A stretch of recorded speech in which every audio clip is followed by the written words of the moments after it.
All right, ancient China. Section 4, the achievements of ancient China. The caravan slowly plods across the hot sands of the top of the that should be Taklamakan Desert. Weary travelers wearing long robes sway on top of camels. Riderless camels are heaped high with heavy loads. Suddenly, the camels stop. They huddle together and snarl viciously. An old man riding the lead camel turns around and shouts. No one can hear him because the screaming wind drowns out his words. The man jumps from his camel and quickly wraps a strip of felt around his nose and mouth. The other travelers rush to dismount and cover their faces too. Just then, the sandstorm hits with full force. Then, as quickly as it came, the sandstorm is gone. The travelers wipe sand from their eyes and tend to their camels. They've survived just one of the many challenges of traveling on the long and treacherous trade route known as the Silk Road. The Silk Road, China meets the West. The Emperor Wudi's conquests in the West brought the Chinese into contact with the people of Central Asia. Trade with these people introduced China to such new foods as grapes and walnuts and garlic. This exchange of goods gave new rise to a major new trade route called the Silk Road. It ran all the way from China to the Mediterranean Sea. See it?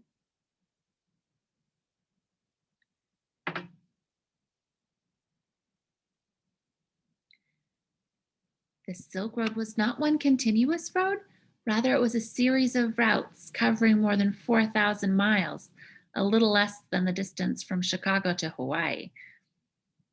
Travel along the Silk Road was hard and dangerous. The Silk Road began in northern China and went west along the Great Wall of China.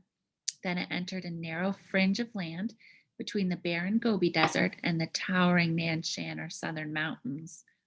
More dangerous land loomed to the west, where the Silk Road edged around the fringes of the dangerous Taklamakan Desert. Here, as we read, travelers faced the peril of sudden blinding sandstorms. Once the road crossed the Pamir Mountains, travel was easier. The road passed through Persia and then into Mesopotamia. Finally, it turned north to the city of Antioch, in what today is Syria. From here, traders shipped goods across the Mediterranean to Rome and Greece and Egypt and other lands that border the Mediterranean. And this became a route for goods. Few travelers journeyed the entire length of the Silk Road. Didn't need to. Generally, goods were passed from one trader to another as they crossed Asia. With each trade along the route, the price of goods went up. By the time the goods arrived at the end of their journey, they were very expensive. The Silk Road got its name from silk, a valuable cloth first made only in China. Hand farmers developed new methods for raising silkworms, which made silk. Hand workers found new ways to weave and dye the silk. These methods were closely guarded secrets, and the penalty for revealing them was death. The arrival of silk in Europe created great excitement. Wealthy Romans prized Chinese silk and were willing to pay high prices for it. And wealthy people in China would pay well for glass and horses and ivory and woolens and linen cloth from Rome. A route for ideas. More than goods traveled the road, ideas did too. For example, missionaries from India traveled to China along a section of the road and brought the religion of Buddhism with them. By the end of the Han Dynasty, Buddhism had become the major religion in China. Oral traditions and new accomplishments. Traditional Chinese ideas flourished during the Han Dynasty. Han rulers realized that during troubled times in the past, people had lost respect for tradition. To bring back the respect, rulers encouraged people to return to the teachings of Confucius. It's also why rulers during the Han and later dynasties required members of the civil service to be educated in Confucian teachings. Language and literature. Under the Han Dynasty, the arts and scholarship flourished. Chinese poets wrote excellent poetry. Chinese scholars put together the first dictionary of the Chinese language. But the greatest advancement was in the field of history. Until the time of the Han, the Chinese people only had a shadowy knowledge of their own history. They knew only myths that had been passed down from generation to generation. But often these stories were in conflict with each other, and no one was sure just when Chinese rulers had lived or what they'd accomplished. The scholar Suma Qin decided to solve the problem. He spent his life writing a history of China from mythical times to the Emperor Wu Di. His work, called Historical Records, is a major source of our information about ancient China. Suma described his work. I wish to examine all that encircles heaven and man. I want to probe the changes of the past and the present. Advances in technology. During the Han Dynasty, China became the most advanced civilization in the world.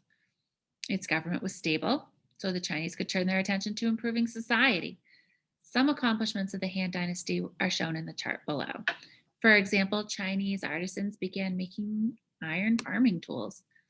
These were great improvements over the stone hoes and plows that farmers had traditionally used. Under Han leadership, workers constructed vast irrigation systems. They developed new ways of farming. They also developed something the world still depends on every day: paper. So, advancements in technology include paper from wood pulp, iron plow for breaking up soil, rudder, a device used to steer ships, a wheelbarrow, and a compass. Advancements in medicine include acupuncture, anesthetics, herbal remedies, and knowledge of the circulatory system. And achievements in the arts include silk weaving, jade carving, bronze working, temples and palaces architecturally, and poetry and history. Let's talk about paper. To keep records, the Mesopotamians had carved their cuneiform characters into stone or pressed them into clay tablets. The Chinese had similar problems than the Mesopotamians. The Chinese used wood scrolls, but later they wrote messages and even entire books on silk, which would just be so cost ineffective, right?